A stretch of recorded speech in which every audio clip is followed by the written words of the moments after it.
Il y a une dizaine d'années, les hautes autorités du Rwanda ordonnaient que le secteur privé commence à travailler toutes les 24 heures.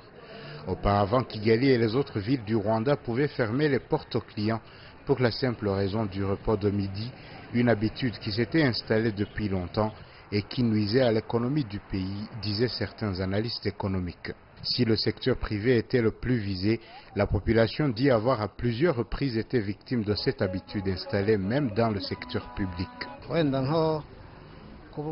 Ici à l'hôpital, nous faisons de longues queues en attendant d'être servis.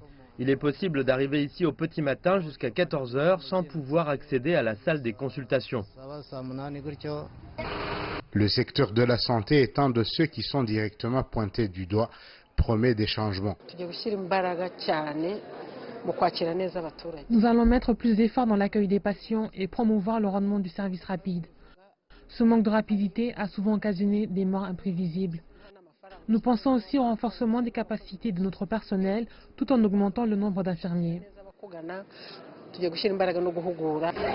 Selon le classement réalisé par l'Office rwandais de gouvernance en 2016 sur la performance de différents secteurs du pays, le volet prestations de services s'était vu en dernière position avec un faible score de 51%. Le système éducatif du pays s'est mis à développer ce secteur et certains font ce genre d'études. Je dirais que les gens veulent apprendre comment le service est rendu. Auparavant, on pensait que c'était réservé seulement aux femmes, mais les hommes aussi sont ici avec nous. C'est devenu sérieux. Depuis que le gouvernement rwandais a décidé que le pays devait développer une économie basée sur des services, des campagnes de sensibilisation dans cette optique se font dans tout le pays. Une plainte s'est toujours fait entendre concernant le bon service rendu aux étrangers qui visitent le pays au détriment des nationaux.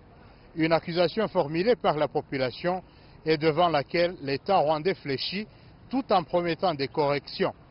Étienne Gatanazi, CGTN français, Kigali, Rwanda.